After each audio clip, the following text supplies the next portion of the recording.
बेटी, मैंने मुखबिर जिन से बात की। अकरम ने जो कुछ भी कहा है वो सच है। आप जिशान और उसके खानदान को बचा लीजिए और उस बदरू डाइन को ऐसी सजा दीजिए कि वो इंसानों को नुकसान न पहुंचा सके। सजा तो उसे मेरी बेटी आबिदा देगी।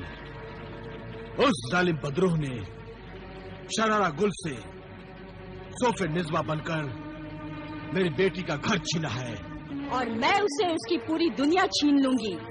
उसकी शैतानी ताकत के टुकड़े टुकड़े कर डालूंगी। मुझसे मेरा होने वाला शौहर छीनकर उसने जो गुनाह किया है, उस गुनाह की सजा सिर्फ मैं उसे दे सकती हूँ। कोई बादशाह या काजी नहीं दे सकता। आबिदा बहन, उसे सजा जरूर दो, वरना वो डायन लोगों को मारती रहेगी।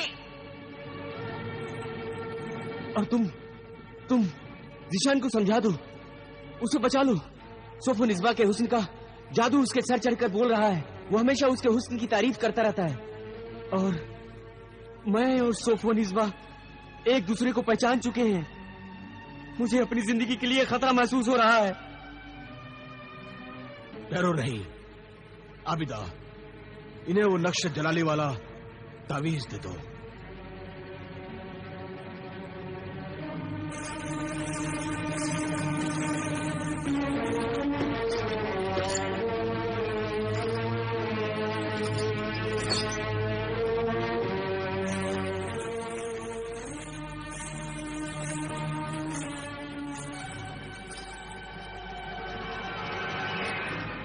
लीजिए अकरम भाई, इसकी हिफाजत करना।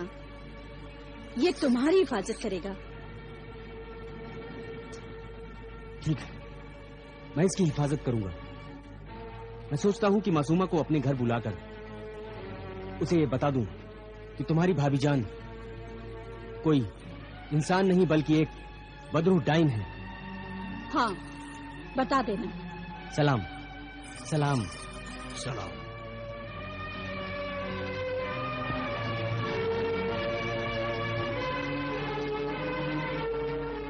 अब तुम जाओ भाईजान, और जब जिशान घर से बाहर निकले तो मुझे खबर कर देना। मैं उससे मिलूंगी। तुम जल्दी जाओ भाईजान और जाकर जिशान के घर के बाहर छुप कर बैठे रहो। मैं ऐसा ही करूँगा। मैं चलता हूँ। हमें जल्दी से जल्दी जादूगरनी मरिखा और शरारा गुल की ताकत को खत्म करके उन्हें जलाकर राख कर देना चाहिए, या फिर उन्हें कैद कर लेना चाहिए। हाँ, मैंने भी अब यही सोचा है अब्बा जान। उससे पहले मैं जिशान से एक मुलाकात कर लूं। अगर वो मान जाता है तो हम जादूगरनी उस सोफो निज़्वा को बड़ी आसानी से कैद कर सकते हैं, और अगर वो नहीं मानता तो फिर हम अपने तरीके से, अपने जलाली इल्म से सोफो निज़्वा के हाथ पांव बांधकर उसे कैद कर लेंगे। हाँ। और फिर बादशाह और लोगों के सामने पेश करेंगे। हमारा जिंदा सबूत होगा अकरम। सोफो निज़्वा को पहली बार पहचाना है अकरम ने।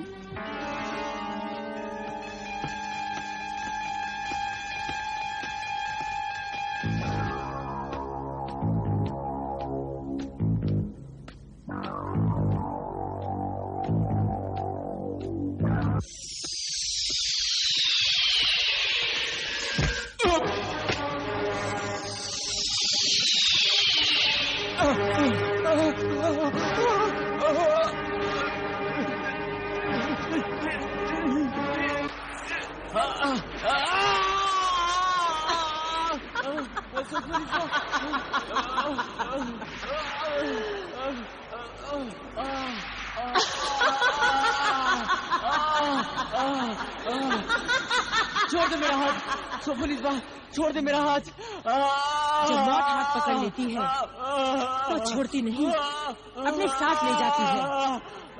और फिर एक दिन तो सबको मरना ही है। तुम आज ही मर जाओ। नहीं, मैं मरना नहीं चाहता। मैंने तेरा क्या बिगाड़ा है? अकरम, अगर आज मैंने तुझे नहीं मारा तो मेरा बना बनाया खेल बिगड़ जाएगा। अगर जिशान के घर तू मुझे नहीं पहचानता तो तू आज बच जाता, मगर तू तो मुझे देखते ही बदहवास, हैरान, परेशान और खौफज़दा होकर डर गया, और मैं भी डर गई। कि कहीं तू मेरे बदरूह डायन होने का राज खोल न दे। लेकिन तू तो इस कदर डर गया कि वहाँ से भाग गया। मैं तेरा ये राज किसी को नहीं बताऊंगा सोफो निस्बा, मैं तेरा राज किसी को नहीं बताऊंगा। तू ये राज किसी को ना बताए, इसीलिए तो मैं तुझे मार दूंगी। जितना तू मुझसे डर रहा है ना अकरम, उतना ही मैं भी तुझसे डर रही हूँ। इसीलिए मैं तेरा पीछा कर रही थी। मैं जानती थी कि तू उस आमिल और उसकी बेटी आबिदा से मिलने जरूर जाएगा, और तू गया। तो मैं समझ गई कि तूने उस आमिल और उसकी बेटी आबिदा को सब कुछ बता दिया होगा, और अपनी हिफाजत के लिए उनसे तावीज भी लाया होगा। इस पाक तावीज को नापाक हाथ लगाने से मैं जल भी सकती हूँ, इसीलिए मैंने पत्थर बनकर तुझे ठोकर लगाई। वैसे भी रोजाना मैं एक इंसान को मारूंगी, और मैं और मेरी सहेलियां उसे अपनी गिजा बनाएंगी। नहीं, मेरी शादी होने वाली है मासूमा जीशान की बहन है। मैं मरना नहीं चाहता। मरना तो जीशान भी नहीं चाहेगा, मगर जब उसे मालूम होगा कि मैं क्या हूँ, तो मैं उसे भी मार डालूंगी।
क्या जीशान घर से बाहर निकले? हाँ मैं नबीदा, जल्दी चलो, अब तक तो वो चौराहे तक नहीं पहुँचे होंगे। मैं साथ साथ उठता हुआ तुम्हारे साथ चलता हूँ।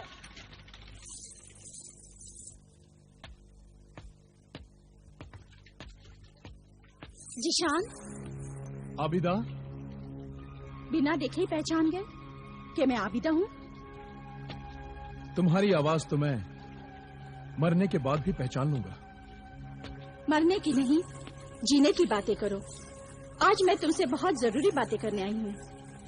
मुझे उम्मीद थी मेरे खत के जवाब में तुम खुद मुझसे मिलने आओगी, और खत में मैंने जो दूसरी बीवी बनने की इल्तिजा की थी, मुझे यकीन है तुमने मेरी इल्तिजा कबूल कर ली होगी। अब मैं तुमसे शादी करना अपनी बेइज्जती समझती हूँ। मैं तुम्हारे खत का जवाब बनकर नहीं, बल्कि बहुत बड़े खतरे से तुम्हें खबरदार करने आई हूँ। तुम्हारी खूबसूरत बीवी से तुम होशियार रहना। वो मक्कार है, खूनी है, वो इंसान नहीं, बदरू डाइन है, डाइन। अल्लाह, सौतन का जलापा सुना था, मगर आज देख लिया कि एक औरत को दूसरी औरत से कितनी जलन और हसद होती है। वो तुम्हारे चेहरे पे नजर आती है आबिदा। मेरी पूरी बात सुनो जीशान, मेरी बात समझो।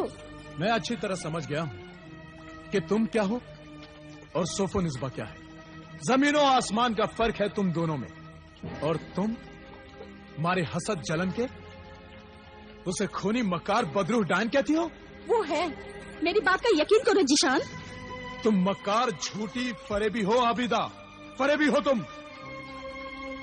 सोफो निस्बा तो जन्नत की हूर है। सोफो निस्बा के हुस्न की चमक और जवानी की कशिश ने तुम्हें अंधा और बहरा बना दिया है। तुम मुझे मक्कार और झूठी कह रहे हो, सच्चाई को समझने की कोशिश ही नहीं कर रहे। वो सच्चाई नहीं, मुझे बहकाने की कोशिश है, इसीलिए मैं कुछ सुनना नहीं चाहता। अल्लाह के वास्ते रुक जाओ जिशान, मेरी बात का यकीन करो। सोफो निज़्मा बदरू है, डाइन है। शहर में जो पुरअसरार कत्ल हो रहे हैं और जो लाशें मिल रही हैं, उन सब के पीछे सिर्फ सोफो निज़्मा का ही हाथ है। खामोश! गुस्ताख आबिदा, अब एक लफ्ज भी अगर मेरी नेक सीरत बीवी सोफो के लिए कहा तो मैं तुम्हें जिंदा नहीं छोड़ूंगा। रुक जाओ जिशान, सोफो निज़्मा।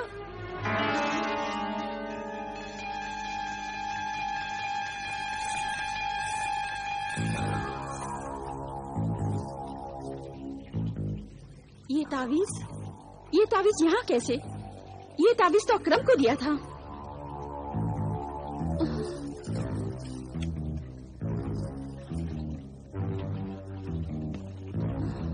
अकरम का तावीज?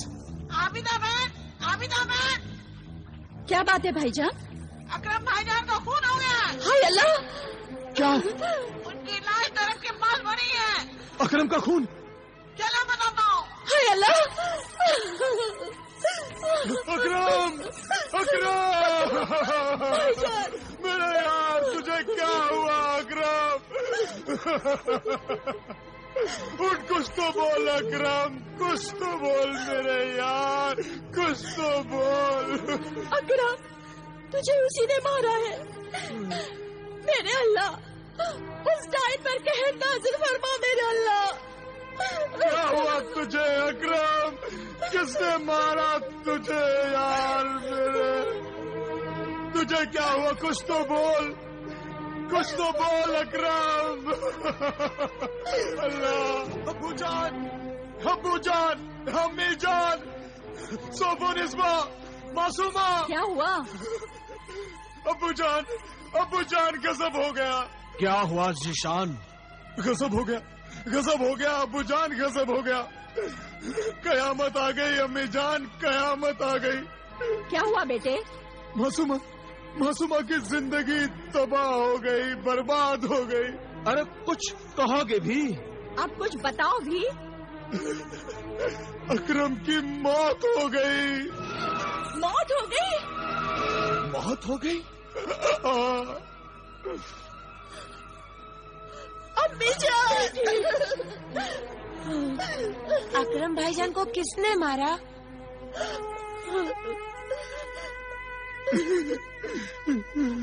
कैसे मौत हुई?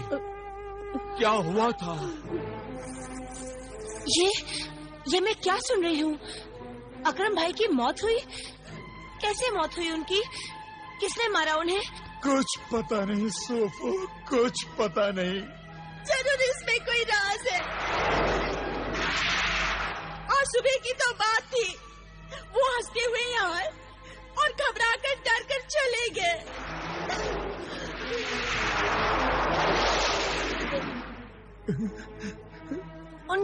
उनकी लाश कहाँ मिली? उनकी लाश बाग में मिली अब्बू जान। हाँ, उनकी आंखें खुली हुई थी।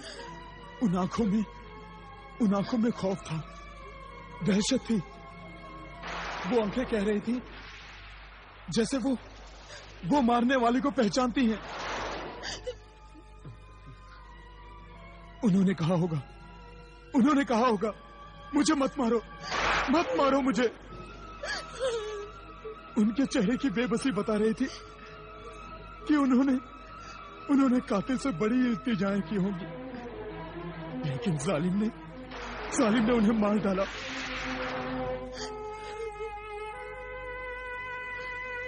अब्बू जान, अकरम के चेहरे से खून बह रहा था। उसके चेहरे पर पंजों के निशान थे अम्मी जान, पंजों के निशान। शायद किसी जानवर ने हमला किया होगा। हाँ अब्बू जान, ये काम किसी इंसान का नहीं हो सकता। ये काम जरूर किसी जानवर का है, किसी जानवर का। कोई चुड़ैल डायन भी तो हो सकती है।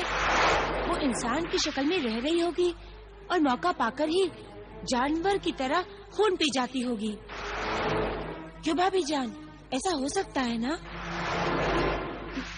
मैं इस बारे में मैं कुछ नहीं जानती। हमें जल्द अकरम के घर जनाजे में शरीक होने के लिए जाना चाहिए। हाँ सोफो निस्बा, तुम भी तैयार हो जाओ।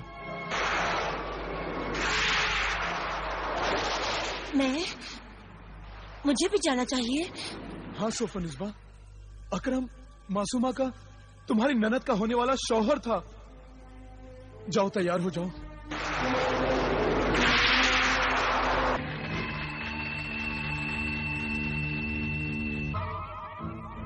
ए बदरू शरारा गुल सोफो निस्बा, अकरम के घर ना जाना, वहां ना जाना। वो सारा इलाका तेरी जान के दुश्मन आमिले कामिल और आबिदा का इलाका है।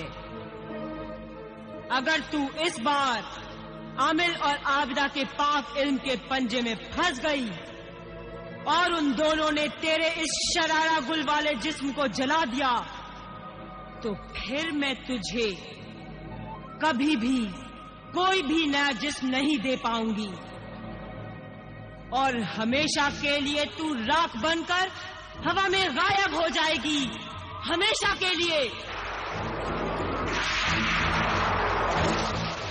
नहीं, मैं अकरम के घर नहीं जाऊंगी।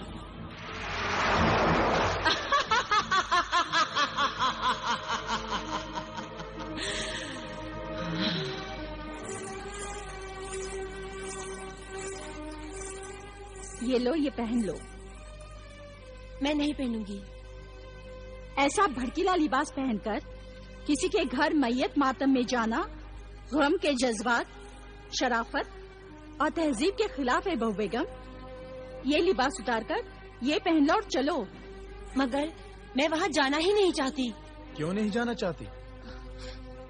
मेरी तबीयत ठीक नहीं है। रात रात भर घर से बाहर रहकर घूमती हो, तब तो तुम्हारी तबीयत खराब नहीं होती।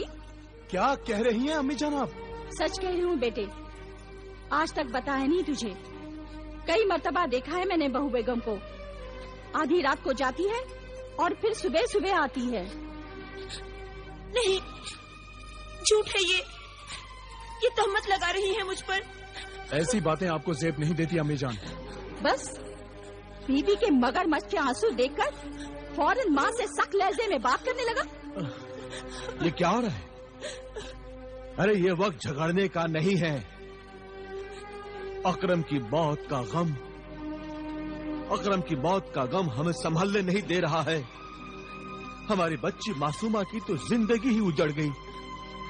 अकरम के माँ बाप पर गमों का पहाड़ टूट पड़ा है।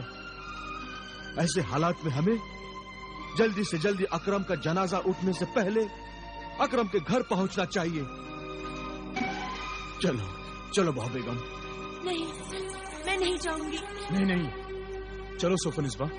रिश्तेदारी का मामला है, बिरादरी के लोग उंगलियां उठाएंगे कि इतनी मतलबी है कि जवान बेटे अकरम की मौत पर पहले से घर आकर दिलासा तसल्ली नहीं दी, गले लगकर आंसू नहीं बहाए, क्योंकि अकरम अब जिंदा नहीं रहा, इसलिए कोई मतलब नहीं रहा।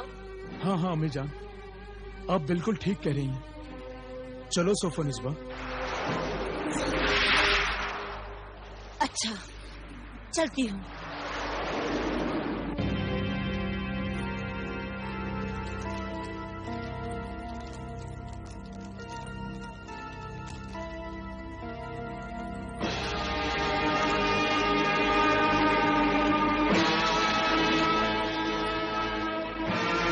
हुक्म दे मुझे, आमिले कामिल की दुख्तरे नेक अख्तर आबिदा, हुक्म दे। ए मुखबिर मददगार जिन, वो बदूर डाइन जो कि कोहिस्तान किले की जादूगरनी शहजादी शरारा गुल के जिस्म में अब मौजूद है, वो सोफो निस्बा बनी हुई है, हमारे इलाके में आ रही है। जिशान के खानदान के साथ साथ अकरम मरहूम के घर जा रही है। मैं उसे देखते ही पढ़कर फूकूंगी, उसे बेचैनी होगी, और अगर वो गायब होकर भागती है तो तुम उसे पकड़कर मेरे हवाले कर दो। जो हुक्म दुख्तरे नेक अख्तर आबिदा,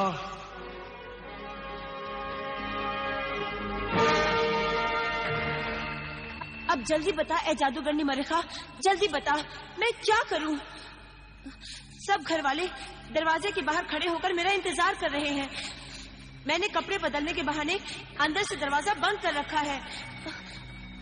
मुझे उनके साथ अकरम के घर जाना ही पड़ेगा। अगर मैं आमिर कामिल के इलाके में चली गई तो दफ्तर आमिर आबिदा मुझे गिरफ्तार कर लेगी। सब राज खुल जाएगा। फिर तेरा और मेरा इंतकाम अधूरा रह जाएगा। फिर मुझ बदरूह डाइन के साथ वो तुझे भी जलाकर राख कर देगी।